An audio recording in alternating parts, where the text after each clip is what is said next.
Welcome to Givers, Doers, and Thinkers. Today we talk to Oren Cass about the rising cost of thriving, our broken labor movement, alternative visions of the free market, and how to build stronger families and communities. Let's go. Givers, Doers, and Thinkers introduces listeners to the fascinating people and important ideas at the heart of American civil society. We speak with philanthropists, reformers, social entrepreneurs, nonprofit executives, religious leaders, scholars, journalists, and anyone else who will help us understand contemporary civil society's achievements and failures. My name is Jeremy Beer. Thank you for joining us. All right. Thank you for joining us for another episode of Givers, Doers, and Thinkers. We are recording on September 22nd, 2023 in Phoenix, Arizona, and in a new studio with a new platform. I think I have this whole new configuration figured out, at least somewhat, but you are along for its maiden voyage.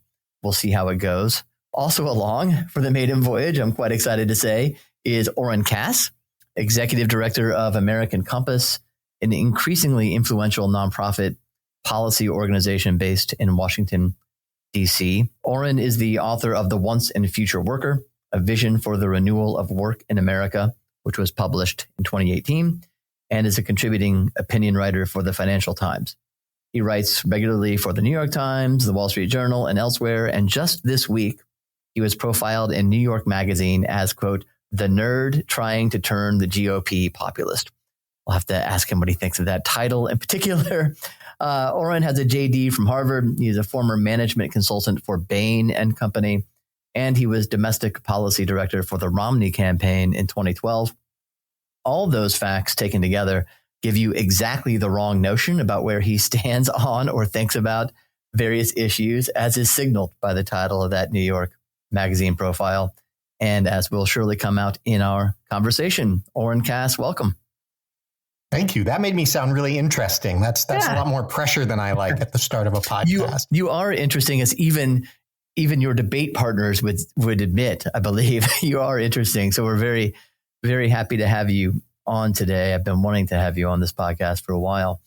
So we're going to talk about specific areas of economic concern for American workers and American families. But before we dive into the data on whatever income inequality, wealth disparities, that kind of thing, let's start with your own intellectual journey. You've become known for your willingness to challenge conservative free market orthodoxies, the ones sort of that have reigned for the last 60 years or so. But perhaps you could just kind of talk us through how you came to occupy this heterodox position.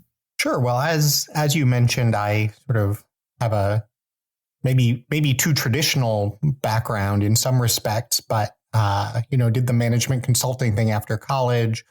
Always knew I wanted to do public policy, so went to law school when everyone else was going to business school, and ended up working very closely with Governor Romney and his team on his 2012 presidential campaign, and that was a really eye-opening experience for me in all sorts of respects. I mean, certainly you get a real crash course in politics on a presidential campaign, but also on policy and what the leading thinkers in a movement, in a party, are thinking and doing. And I sort of came from your typical, I studied economics in college and learned the wonders of comparative advantage and free trade and all of these things. But at the same time, as I thought about the role of public policy, I guess I'd always assumed that, for conservatives, there should be ends that we want to achieve and a role for public policy in achieving them. And the sort of hyper-libertarian dogma that I think maybe one imbibes if one goes through enough of the fellowships and summer programs and so forth, had never really made it to me. So I certainly thought that, whether one is a Republican, a Democrat, a conservative, or a progressive, one is involved in public policy to do something, not just to say that we shouldn't do anything.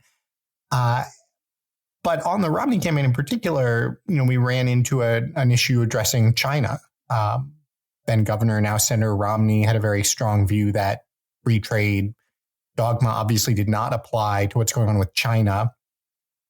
sort of sent me off. It was in my portfolio to figure out, well, what are the things we can do about China? And as I attempted to find answers to that question, I discovered that not only were there no good answers, certainly on the right of center, but there wasn't even an awareness that there might be a problem. The dogma of, well, free trade is good, so free trade with China is good, so why are we having this conversation was just incredibly strong. And also, the more I worked on it, just incredibly foolish.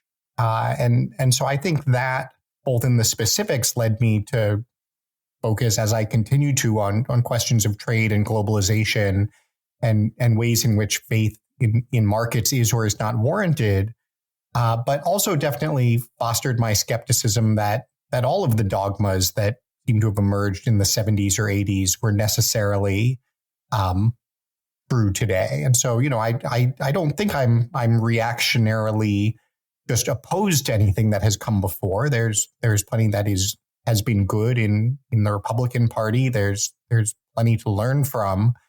But I think it's certainly in a place where an awful lot of old stuff has outlived its expiration date, and solving today's problems means going back to conservative principles and figuring out what they say about what government needs to do now. Is it fair to say, from your perspective, that if you were being charitable, that the dogmas that you encountered or that had hardened by the 2000s or 2010s in particular started out life as sensible public policy themselves to some extent, when marginal tax rates maybe were extremely high, or when the regulatory state seemed to be particularly strangulating of the market? Do you give any credence to sort of how these things came into place to begin with, as sort of a reaction against more sort of progressive, even Depression era at that time, economic policies, or no? Oh, yes, absolutely. And I think that applies on two levels. I think, even at the level of sort of economic theory, my view is that it's quite foolish to treat economics as some sort of science that's discovering laws for all times and all places. There's some Nobel Prize winners who would want to argue with you. Well, I was going to say many economists, of course, feel differently about this. But if you actually go back and look at the trajectory of economics, I mean, going all the way back to Adam Smith, what you see is very prescient observers of what is going on around them, and a very useful ability to explain what is happening and what that implies about what we might need to do. And so when I look at, a Hayek or a Friedman and the sort of economic work they were doing that I think built toward what now looks just like dogma, at the time it was incredibly important and powerful. Hayek explaining why markets can outperform central planners in the 40s and 50s, that's true, and it was incredibly important to do, right? Friedman on monetary policy, on using incentives in public policy, that's all great stuff. The problem, to your point about how Nobel economists tend to think, is that they presented what they were doing as universal truths. And so, I always point to what I think is a particularly seminal essay by Friedrich Hayek from 1960. Notably, it was titled "Why I Am Not a Conservative," which I would encourage conservatives to consider. But it's sort of his ode to the self-regulating market and his criticism of conservatives for having insufficient faith that somehow by forces we can't quite explain, markets will just work. And again, he was writing at a time when that sort of seemed to be true. But it's interesting, he actually makes testable predictions. And in particular, he uses imports and exports will naturally find their balance as an illustration of his principle. And he was writing at the exact midpoint of 2 decades when U.S. imports and exports were almost perfectly in balance. And that's great. It's an interesting observation, but you can't look at the world today and say that an economic theory based on faith that imports and exports will naturally find their own balance can possibly describe what we're dealing with. So I think at that kind of underlying level, you have that economic thinking coming up in the 50s and 60s, and that lays a groundwork for the Reagan revolution in the 70s and into 80s. And exactly as you said, based on the problems that the U.S. economy had in the 1970s, I think a lot of what Reagan brought was exactly right and worked in important ways. But the two then incredibly important caveats I would add to that, one is that Reagan himself was not a doctrinaire Reaganite by how we would define that today. I mean, in particular on trade, I mean, Cato thought he was a protectionist. He took all sorts of aggressive actions on industrial policy to protect domestic producers. Even if you look at his tax policy, bringing down the top marginal rates were very important to him. But his tax reform was, I would say, an awfully lot more fiscally responsible than what you see from the right today. So that's one caveat, is that I think what works in one time gets remembered as dogma when it wasn't even at the time. It was prudence at the time and becomes dogma later. Yeah.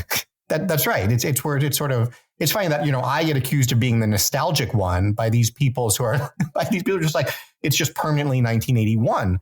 And then that's the second point. It's not 1981. The set of problems that have led to such poor American economic performance over the last, 15 years are not the problems of the 1970s. Our baseline policy is not the baseline policy of the 1970s. And so neither substantively or as a matter of politics should conservatives still be paging through their dog-eared 1980 playbook to figure out what to do. Well, okay, that leads to naturally to the next question, I think. Characterize for people here who may not be aware of exactly where the battle lines are drawn, so to speak, or the debate lines. Where are the lines drawn right now from a scholarly or political perspective when it comes to economic policy? Well, I think there are lots of specific fights, and we've already touched on a few. I'm sure we'll get into others, but broadly speaking, there is a fight between what I would call the old right and the new right, or in political terms, one might almost think of as sort of pre-Trumpism and post-Trumpism.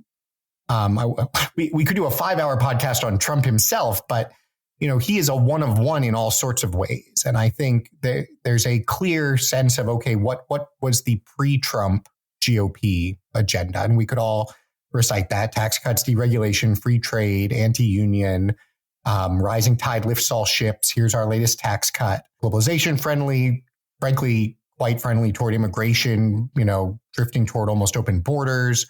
And then you have what I would call post-Trumpism and where American Compass is heavily focused, which is, recognizing that while Trump himself as a policy figure in particular is difficult to define in any ideological camp, he represents this massive disruption in what people assumed the problems in the country were, what people assumed conservative voters wanted, and what people thought of as potential roles for public policy. And so I think, the two key conceptual distinctions that you see, one is on the diagnostic side. The pre-Trump folks tend to think that things are going very well in America, and at least in economic terms. And they will argue that based on their reading of the economic statistics, wages are at all-time high, household income is at an all-time high. And so whatever problems we have, unemployment rate is very low. And so whatever problems we have must not be economic in nature. And the economic policies that they prefer must not be the cause of anything. Sometimes I will say these people tend to blame sort of the people themselves. I think of a very famous essay in National Review from Kevin Williamson that was about sort of move losers. I'm using his terminology there. I'm not being sarcastic. Or that attitude is not always part of the package of what you're talking about, but sometimes it is, right? Sort of the problem is with the American people themselves, not with our policies.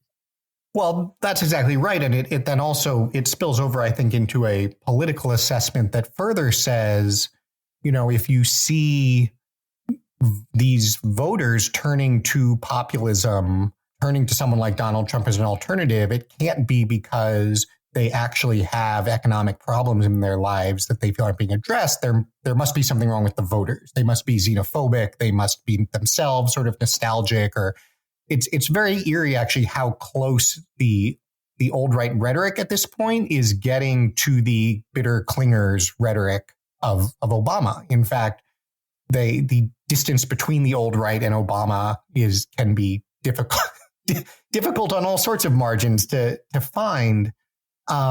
Whereas, the new right says there are very serious economic problems, that the economic trajectory of the past few decades has been one that has left a large part of the country behind. They are right to be upset. It has not been good at the micro level for families and communities. It has not been good at the macro level for the nation. And then as a result, of course, from those different diagnoses, different policy agendas emerge. The old right view, and it is things are working well, and this validates a set of policies that leave the free market to continue delivering good outcomes. Whereas the new right says, look, capitalism clearly does not merely of its own accord always deliver the prosperity we've been promised. There need to be more constraints. There need to be more concerns about institution building. There need to be more skepticism that just because a Wall Street hedge fund is doing something profitable, it must be great for everybody. And so you end up with, I think, a much more robust set of proposed policies. There's a sense in which it seems to me one could characterize the new right's conception or conceptions and policies as rooted in a sort of maybe a richer understanding that left to its own devices, the market or capitalism, however you want to put it, will dissolve sorts of the sort of stores of cultural and human capital that are necessary to make this whole thing work in the first place. Family, savings, I'm trying to think, national patriotism and pride. Is that a fair statement?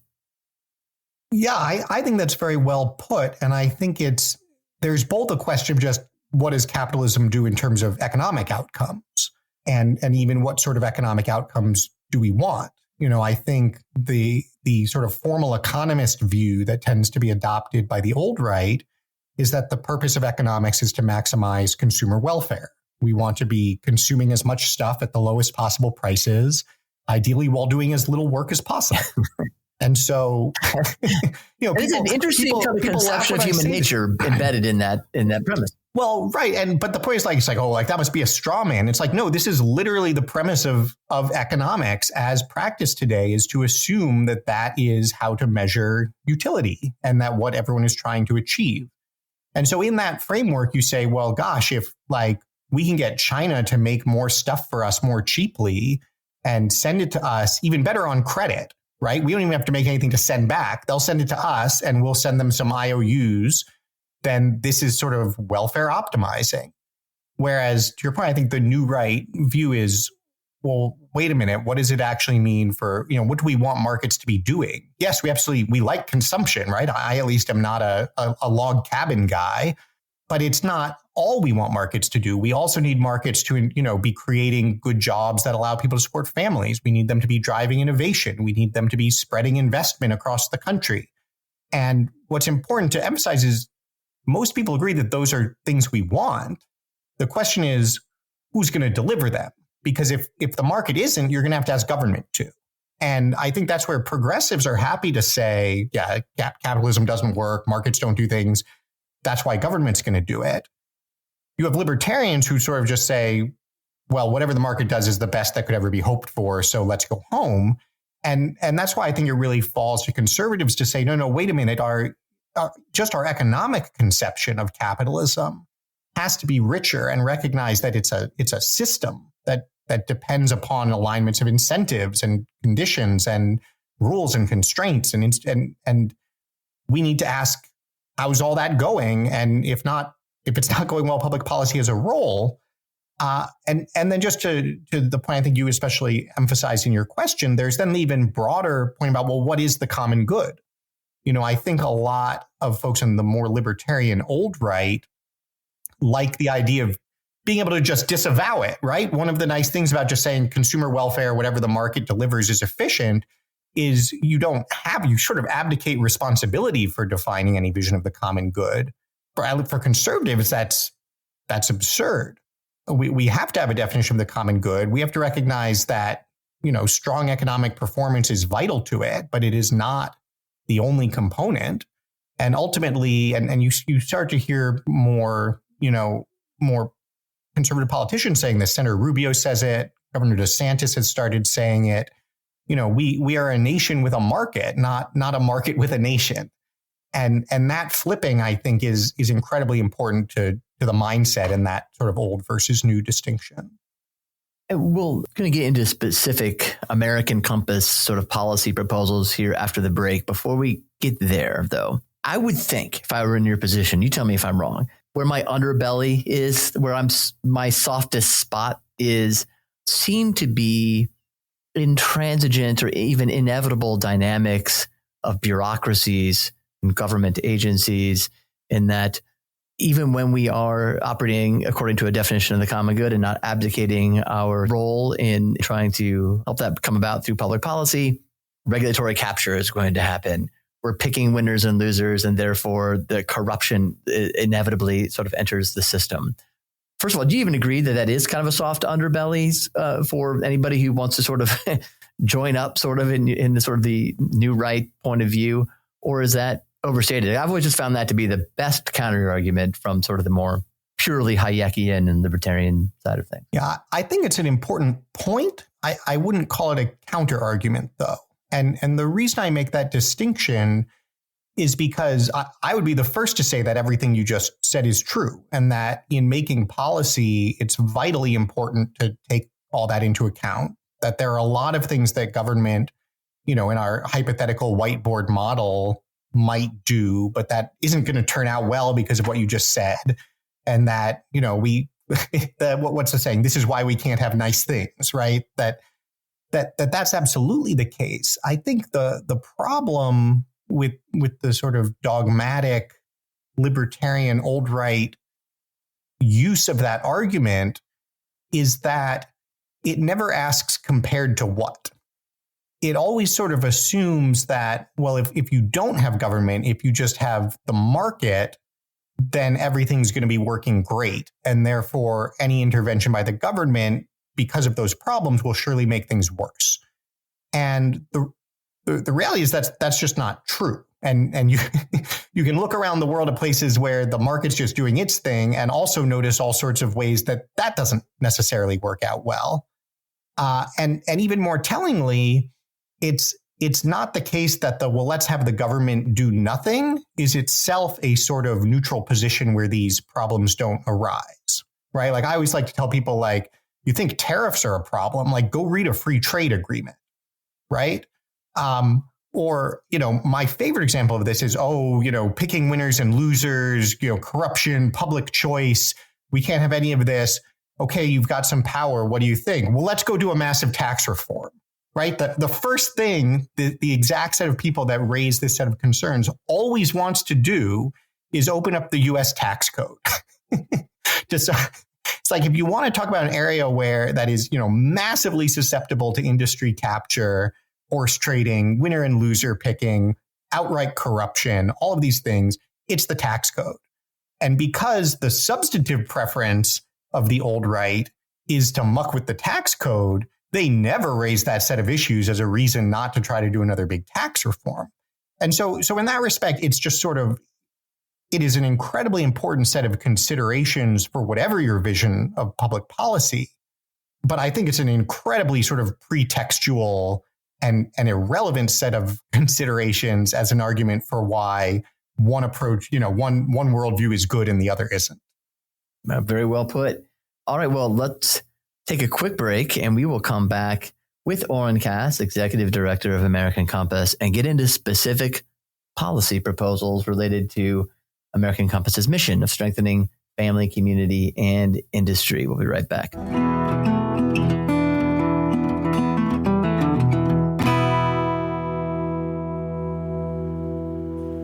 Hey there, listener. I want to invite you to our 2024 Givers, Doers, and Thinkers Conference in sunny Malibu, California. This is our 4th annual conference, and it's called K to Campus, How the Education Reform Movement Can Reshape Higher Ed. The conference is a great opportunity to gather with donors, nonprofit leaders, and scholars, many of them you will recognize as guests on this podcast, to discuss some of the most pressing issues in the realm of education. Our featured speakers and expert panelists will address K-12 school choice, the importance of donor intent when making gifts to colleges and universities, and many other topics. As some of you may know, we just wrapped up our sold-out 2023 conference in Scottsdale on the rise of the nuns. If you missed it but wanted to join, we are now offering special early bird registration to our podcast listeners for the 2024 conference. For a limited time, use code EARLYBIRD to register and receive a 50% discount. That's pretty good. A special link will be listed in the podcast notes. For information about conference sponsorships, including table sponsorships for your organization, please contact Center for Civil Society Director John Hanna at jhanna@centerforcivilsociety.org. We hope to see you in Malibu.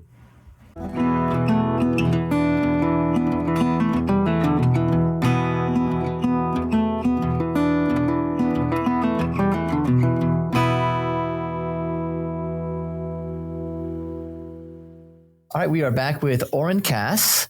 I'm very happy to have as my guest today. He is the author of The Once and Future Worker, executive director of American Compass, recent profile star in New York Magazine, which had to be a bucket list thing, right, Oren? I have to admit it was not on any of my lists, but we'll take what we can get.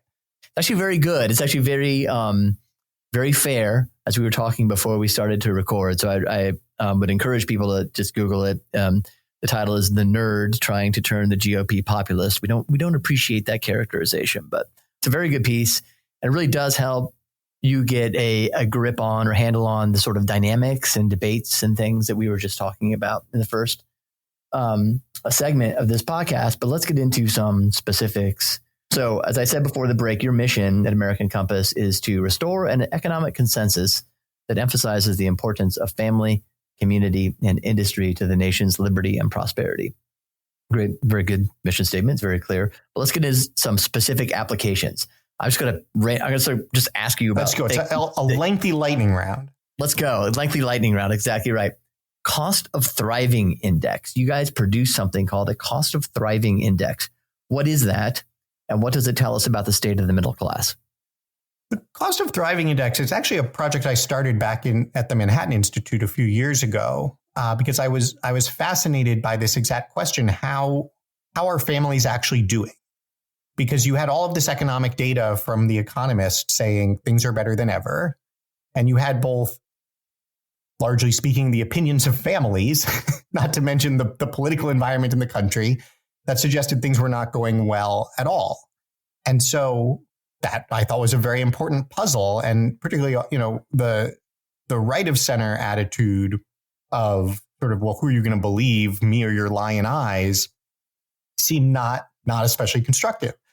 And so I started out really just digging into inflation analysis, because so much of this comes down to how do you understand the change in costs or prices, right? If you actually just look in pure dollar terms, as we know, wages are massively higher than they used to be, and prices are massively higher than they used to be. We're all used to Grandpa says it used to cost 10 cents and I used to get paid a nickel, right? And so it turns out how you choose to adjust those figures is central to how you understand things have changed over time. And economists are very focused on the question of inflation. What is happening to the actual level of prices in the economy? And that's an incredibly important technical question for all sorts of reasons, as we've seen in the last couple of years, especially. But it raises some interesting challenges that they've found particular ways to solve. And so a great example of this is what's called quality adjustment. So let's say you've got a 1998 minivan that sold for $17,000 and the 2018 minivan sells for $26,000. Well, it's $8,000 more expensive, but does that reflect an increase in price levels? Well, you'd have to know what's actually in the car, right? Now it's got computer systems. It's got does it have heated seats? It's got, right. And so whether you're talking about, this is obviously more true for advanced technological products than it is for like fruit. But at the end of the day, housing is a huge one. Houses are bigger than they used to be. So when you see that housing prices are higher, how much of that is a change in the price level and how much is it's not the same house that it used to be. So economists tried very hard with incredible detail to correct for this. And there are multiple measures of this. And, you could go to an economics conference and have a fight about that if you want. But for my purposes, I think it's fine to say, look, they do a great job with that. And when you look on that basis, you see that, wages haven't been growing fast. They've had periods of stagnation, some periods where they, in fact, have gone down. But overall, wages are as high or higher than they were in the past for your typical median worker. But I don't think that really tells the story of what's happening to the typical family, because if you go back to that minivan example, you can't buy the $18,000 minivan, right? It doesn't no help longer you on the market. That's right. It doesn't help you for the economists to tell you about all the stuff that's now in the car.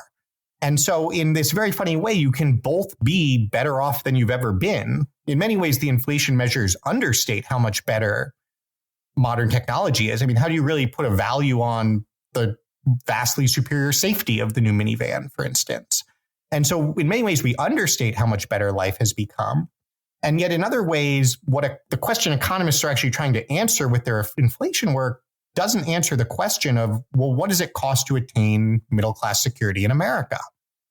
And so the cost of thriving index is a sort of intentionally very simple supplement to that view that's meant to just sort of be very quickly and easily understandable by everybody. We took initially 4, and we've now made it 5 core elements of kind of the middle class basket: a health insurance premium, a house valued just below the median level, the cost of operating a vehicle for 15,000 miles for the year, affording 1 semester of tuition at a public 4-year university, which I think is a pretty good proxy for the kind of saving you'd want to be doing for your kids, and the typical basket of food for a typical family of 4.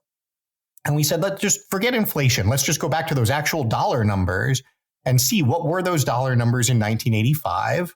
And let's compare that to what your typical male worker earned in 1985. And what you see is it took about 40 weeks of income to cover that set of stuff. Well, let's now fast forward. In 2022, how does it look? Obviously, all the numbers on all sides are higher. But when you compare, you find that it would now take 62 weeks of income. That being a problem, as there are only 52 weeks in a year.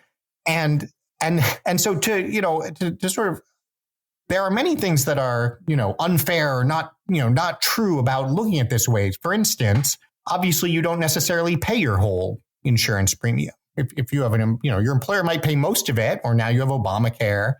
If you're a lower income household, you're not paying that cost of college, probably.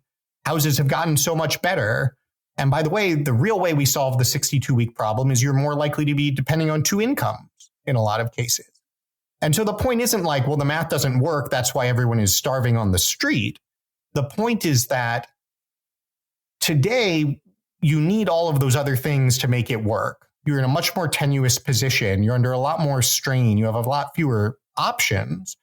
And then you look back and you say, just so you guys know, your typical male worker, no college education in 1985, was earning enough to pay his entire health insurance premium himself, have a typical house, car, put his kids through school, and it all worked. And that shift from, wow, it all works, to, wow, it's a lot harder to make it work, again, doesn't replace inflation and those analyses, but alongside it, I think, gives a much better grasp on what it is that's going on and why people, I think, rightly are very frustrated with our economic trajectory. And this has to be the soft underbelly of your sort of intellectual opponent's argument. I mean, who you're going to believe, me or your lying eyes, is exactly right. That has to resonate with people. I mean, I don't think I know anybody in my life who would say, yeah, no, that's not the case. It's much easier to get by now than it was in our parents' generation. Everybody knows that that's not the case, unless they truly live in one of Charles Murray's super bubbles and simply don't know anybody who's not part of sort of the upper and upper middle classes. Do you find that this resonates when with normal people, not economists, when it gets out? Well, it hugely resonates with, normal people. I think it's something a lot of politicians have started citing, because if you're a politician, it helps to show that you understand the way that challenges are working in a way that citing wage percentages doesn't. And we actually do survey data on, we survey people both. Yeah, I was going to ask you about that next. So go into that. It's really and this is, I think, and this goes back to these sort of two divides between the old right and the new right. All the policy differences are really important, but one of our main, it's one of our key three programs and a place where we do an enormous amount of work is what we call responsive politics, which is just the idea that a part of conservatism has to be inherently taking seriously what people say their problems are, what their values and priorities are, not just referring to an economics textbook and kind of throwing it at them. And so we do a lot of survey research that I think is fun, in part because we just ask very different questions than surveys typically ask. And so we do a lot on this family affordability issue generally, sometimes kind of testing the underlying intuition. So for instance, Scott Winship at the American Enterprise Institute, I think is one of the best analysts on the economic data. He does very good and rigorous studies of here's what the economic data show. Our dispute is on what we should do with that. And so he, for instance, put out a study looking at the question of breadwinners and saying, look, if you take your typical young male, their wage today is about what it was in 1969. Therefore, young men are equally able to support a family as in 1969. There is no problem of it being less marriageable than you were years ago. Now, my reaction to that is the single most ludicrous piece of public policy analysis I've ever heard. Of course, if you go out today and say, hey, I can afford a 1969 standard of living, that's a problem. And so I was like, well, people expect a little bit more in the intervening 74 years or 54 years. People's expectations have risen. And by the way, it's really important. And again, maybe is this more political than an economic point? Perhaps. I'd argue in some ways it isn't. But if we're going to celebrate capitalism as this system that spreads prosperity widely, we can't then turn around and tell people who are not getting to share in that at all, stop complaining. Things haven't gotten any worse for you. That doesn't make any sense either. And in fact, before you go on to the rest of the survey, maybe this is a point to point out other work you've done showing just where that average young male's wage is exactly the same now as it was in 1969 or 1970. For the upper quintile of earners, it has shot up dramatically. So the gap between that wage earner's income and the class he sees right above him and above that has expanded tenfold or something like that, right? I mean, am I remembering your data correctly? I've used it in talks I've given. Inequality has risen significantly, and whether you're looking at in terms of sort of by education level, as you said, just looking at the income levels spread further apart, wealth inequality has risen even more quickly. And so, implicit in your question and my answer, by the way, is inequality matters. Like this is something. It matters psychologically, it matters socially, and ultimately it matters economically. And this is, I think, part of the explanation for the cost of thriving index is why has this happened? It's because there are important ways in which the sort of upper middle class that defines cultural norms, that represents the consumer that people are targeting to a significant extent, is going to sort of set the threshold for what people are trying to afford, what's out there in the market. And if you say, okay, well, everybody else, you're not actually keeping up with that has real economic costs too, in addition to the social costs. And so, yes, so this is the kind of question I think is actually really important to ask people. Not even, hey, how do you feel about your own life? But like, let's just think about these two narratives. We agree on the fact about the inflation adjusted wage, 1969 to 2019. Do you as an American living out there in the world hear that and think, wow, that's a huge problem. No wonder it's harder for, men to start lives, raise families. Or do you see that and say, oh, okay, well, then men should be doing about as well as they were before? And when you ask these questions, as you've guessed, it ain't close. I mean, you get these, 3-4 to 1 margins. There, for the record, there are people who will take the other side of it, but it's, these are, 70, 30, 80, 20 type questions. And really importantly, they don't actually vary that much ideologically.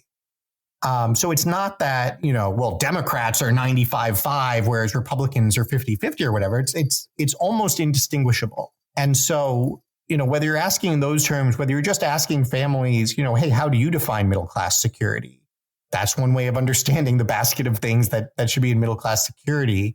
I think it's really important for policymakers to start from that place.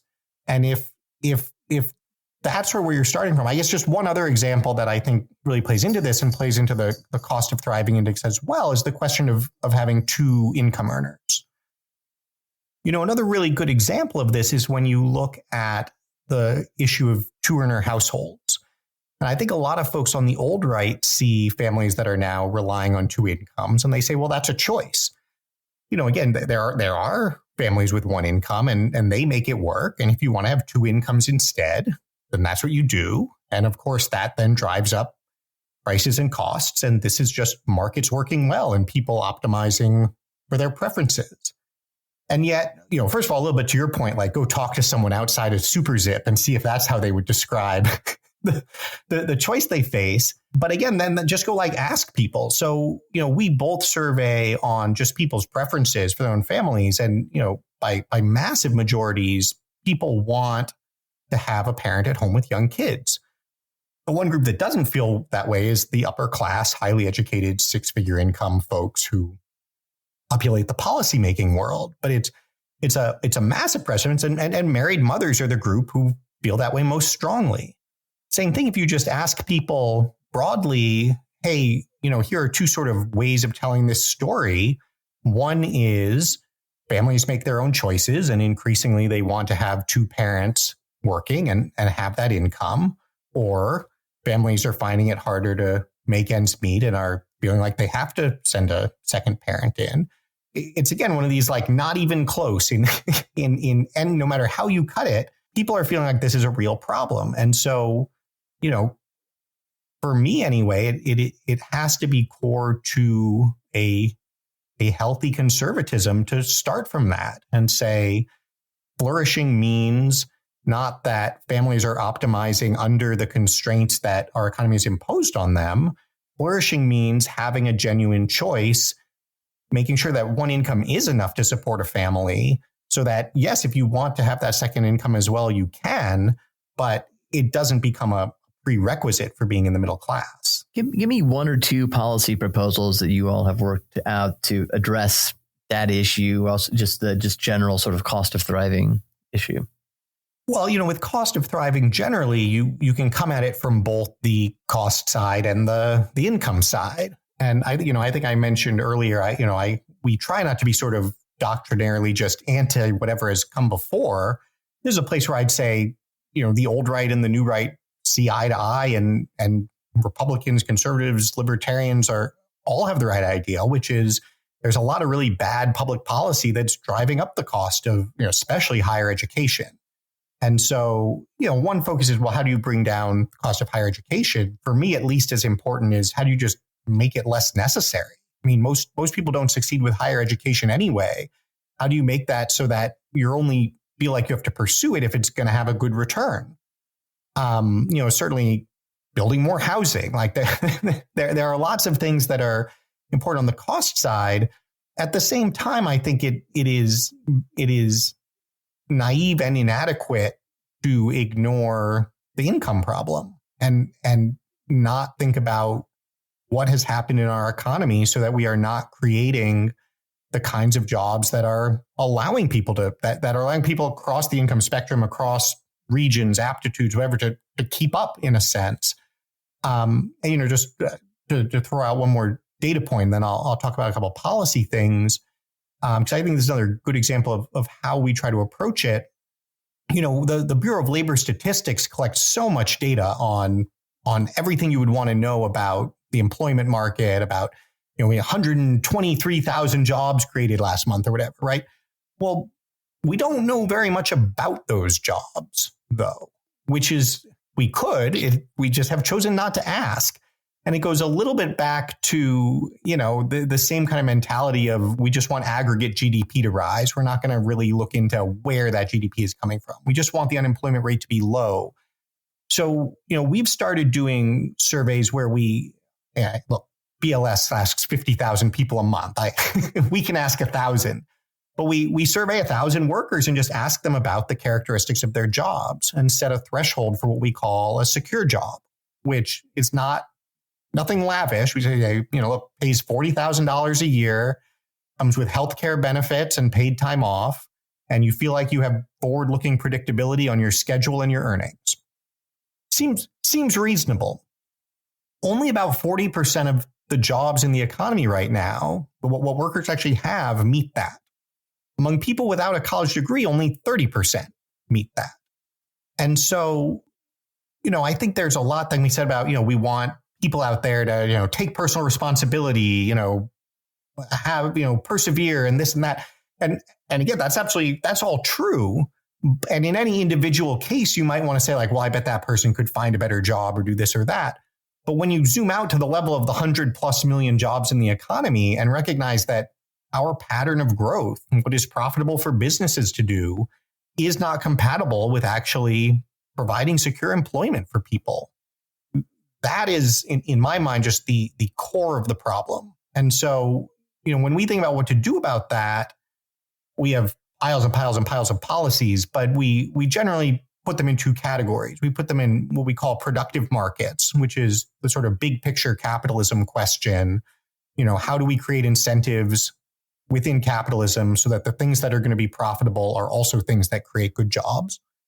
And then from the other side, what we call supportive communities, which is the micro level view. What are the sorts of institutions we need in terms of family, in terms of schooling, in terms of, organized labor is something we do a lot of work with, so that we're actually providing the sort of supports from the individual side to prepare people. And those two things are obviously very symbiotic. If you're preparing people well, it will become more attractive and profitable to provide good jobs. And if you're creating those kinds of jobs, it becomes a lot more feasible to move people into them. And so just to give you one sort of policy on each side, on the productive market side, globalization is a huge focus for us. And in our view, there's maybe no better way to understand what is broken down in recent decades than to see that it used to be that if you wanted to make a profit, you had to figure out a way to do something productive with American workers. And then a few decades ago, we just said like, hey, never mind. You know what? If it would be more profitable to lay off the American workers, like that's cool too. And it's actually very funny. You go back and read the classical economists, your Adam Smith, your David Ricardo, they're actually quite explicit about this, which is surprising because it was not an era where that would even have been feasible. And yet they actually notice it and make the point, because even in that era, they noticed investors and capitalists do keep their capital in this country. And they make the point that everything they're saying is only true under those circumstances. They assume it will continue, but that's right. They're not. Well, and it's because, it goes all the way back to Adam Smith. Of course, before he wrote The Wealth of Nations, he wrote the Theory of Moral Sentiments. He recognized economic actors as moral actors. And in trying to explain why it was that people were investing in building companies domestically, yes, there were the technological constraints, but he also spoke more to the sort of patriotic feeling of solidarity with the fellow countrymen, that was what you were supposed to be doing as you built a business. And so bringing back that constraint, we think is actually really important, especially in the context where global trade is happening with countries like China that are not democratic, are not capitalist. Our geopolitical rivals. That's right. From a geopolitical perspective, are adversaries, I would say. And whereas the dogma sort of said free trade and free markets are synonymous, if you're for free markets, you're for free trade, we look at China and say, wait a minute, free trade with a 1.4 billion person authoritarian state-controlled economy, how does that make our market more free? These things are in direct conflict. And so actually insulating our market from countries and from economies that do not play by the rules, are not free, and just are not compatible with our system. Do this with, specific rules on investment and so forth. We're also very supportive of tariffs that just make clear it is more attractive to invest here in your own country and employ your own countrymen. Did COVID even, when all of a sudden it was like, oh, wait, it's a problem that everything gets made not here and we can't get it now. Did that bring more people over to this way of thinking? I think it did. And, I'm always careful not to say like, well, like COVID proves this, right? Like, well, COVID happened, so now you should like, there are enough people out there doing that. And that's rarely the valid argument. But I think COVID definitely called to people's attention problems that already existed and are getting worse. And I mean, we'll have a whole discussion about the sort of, worker side of things and the idea that you had like, so all the essential workers are the ones who are paid least in our economy. Like, that's really strange. But you also saw it certainly in the trade and supply chain context, where there are a lot of things that businesses optimizing their profit day to day will not think about, that if you are making policy in the national interest are actually more important. And so on the productive market side, that's sort of a key example of the sort of place where I think the new right sharply diverges from the old right for all the reasons we've been talking about. On the supportive communities side, something that we focus a lot on is non-college pathways. And this is something where I think we don't necessarily disagree as much with the old right. I mean, everyone loves to say like, oh yeah, apprenticeships, whatever, right? But where from our perspective, it's really important to emphasize that government actually needs to do something here, that this is not something that the market is going to solve itself. I remember talking with a prominent old right policy wonk, really sharp guy, about the problem of employer training. And he was saying like, well, like we just need to get employers to do more training. And, if it's in their interest, they'll spend the money on it. I said, well, you have to understand that if you want employers to spend more on training, they're only going to do it to the extent that they get the return, meaning that the worker becomes more productive, but they don't have to pay the worker more. And employers do that, and that's fine. If your interest is in the worker developing skills that allow the worker to command a higher wage commensurate with the higher skill level, why is that the employer's priority? That's, again, like, let's just actually take the real economics, not the dogma, and apply it to the situation. And so, this is a place where if you think about why we value public education and what we want it to do and why it is a vital public function, and once again, something we've done a lot of surveying on, what people I think rightly recognize is the point is that you're trying to equip young people with the skills and values that they need to build decent lives. And somehow the right, in particular, to sort of get around the inequality question, transform this into like the point of public education is to correct for all underlying inequities so that we can say we have equal opportunity and everyone can be an investment banker. And it's like, well, that doesn't work, nor is it what most people want. We should actually have a public system that focuses at, look, some people can and should go to college, and I think we should provide some support for that too. But we should be providing equal support for the majority of people for whom that's not the right path. And what is the right institution to support those people? It's an employer. And so just as we're willing to subsidize people for whom higher education and a college classroom is the right next step, we should be willing to subsidize the person for whom a trainee in an on-the-job context is the right next step. And yes, that's big and expensive, and it means partnership between government and the private sector and subsidizing things you want to say you think employers should do. But it can also be right. Senator Cotton has now introduced a bill, significantly based on work that we'd done that's called the American Workforce Act, that I think is sort of a very robust way to do it. And it's always very funny. I sort of take for granted at this point, like, well, of course you do that. But often when I'll bring up someone say like, oh, really? That's really like, wow, a Republican supporting that. That's really interesting.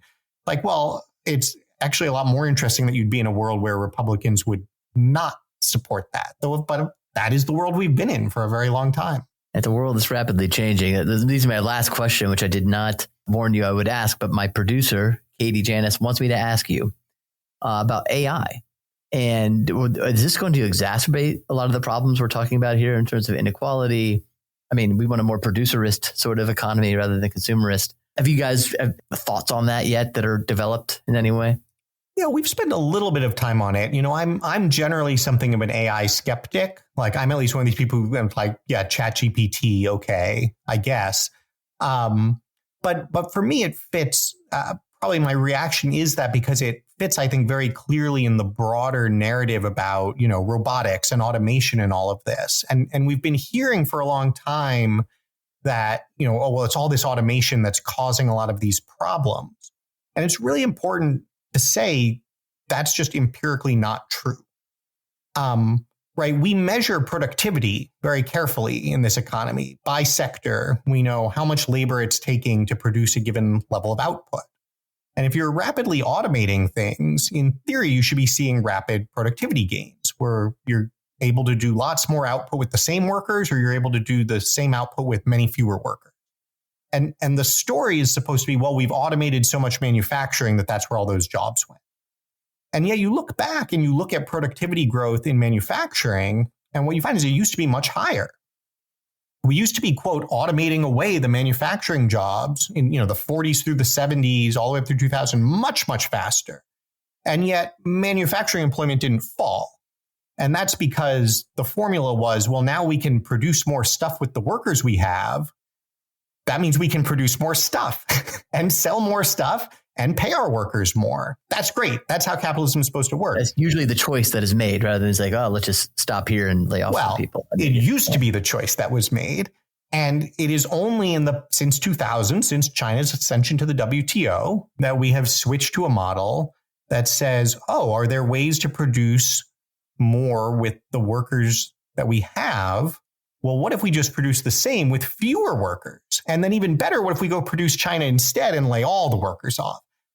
And that's where the 40% decline or 40% decline in manufacturing employment comes from. And so there's the specific point there, which is just like, let's slow our roll on this automation narrative a little bit and remember that automation can be perfectly supportive of the gains that we want in a well-functioning capitalist system. And by the way, just one more sort of aside on that, how is training different than automation? What is the point of training? You're trying to make a bunch of workers more productive so they can produce more output. No one ever says, whoa, I'm worried about all the training we're giving workers. It's going to lead to declining employment. Training is just one way of, in a sense, giving more capital to workers, just like you can give more physical capital to workers. So in a well-functioning system, I wouldn't worry too much about AI. But I'm also just looking at a change like AI and saying these kinds of what we think are super cool technological developments are getting deployed really slowly, if at all. And although, it's like, but this is so like fancy and cool, I think a helpful way of understanding it is to say, well, no, what was really fancy and cool? Electricity. Right. And then steam was the original sort of driver of the Industrial Revolution. But wow, think about what electricity did. Now, it took a solid 50 years to actually roll out electricity across the economy. Or then think about just what actually the computer did. The computer. Now that, these sorts of things, I think, are what gave us a lot of the productivity gains in the 90s, let's say. As cool as robotics and AI are, I don't see any evidence that they are more dramatic a shift than computation in the first place, or than steam or electricity. And so I think it's hard to see the way in which it is more disruptive than those things are. And I also think it's hard to buy the case that it is necessarily negative when those things could have been positive. The one way it could be very interesting, I think, and I'm interested to see, is that those who I think it is most likely to disrupt in the short run are those who have been most insulated from it's white collar, not blue collar. And I'm very interested to see how the politics of all of this will play. We've already seen this a little with the tight labor market at the low end, right? Like when consulting firms can't find enough consultants and they have to lavish them with benefits and, send them on fancy training junkets or whatever. I'm just well, that's great, right? Look at that. Good job by them pursuing a good career and whatever. And then when you actually find that you can't find enough essential workers, and it's wages might actually start to tick up. It was finally last year, for the first time in decades, you saw wages at the bottom rising faster than wages at the top. And we immediately screamed, "Wow, disaster, labor shortage. It's all going to collapse. Let's just send the economy into recession before before these low-wage workers see a raise faster than the high-wage workers do. The role that a particular segment of the population plays in defining what economic thinking does and doesn't get promoted is notable, and I'm interested to see what happens when AI comes for that. Notable in many ways, much of which you chart at American Compass. Ways in which we enjoy noting. Oren Cass, thanks so much for doing this today. Really appreciate it. AmericanCompass.org is your website. There's a ton of very interesting, thoughtful content just right on the site. I encourage you to check out if you're interested in this. Are you on Twitter or X to any real extent? I love Twitter, Oren_Cass, all day, every day. Okay. All right. Sorry, I kept you from Twitter for an hour. Yeah, well, I'm just itching. My dopamine receptors are crying out for a check of the Twitter feed. But no, this was awesome. A lot of fun. Thank you for having me. Thank you. Oren Cass, Executive Director of American Compass. His book, I want to mention one last time, The Once and Future Worker. Check that out as well. Thank you, Oren, and good luck. Thanks. Thank you for joining us for today's episode. If you enjoyed it, we invite you to subscribe and/or rate and review this discussion on Apple, Spotify, or wherever you listen to our podcasts. And have a guest you'd like to hear from?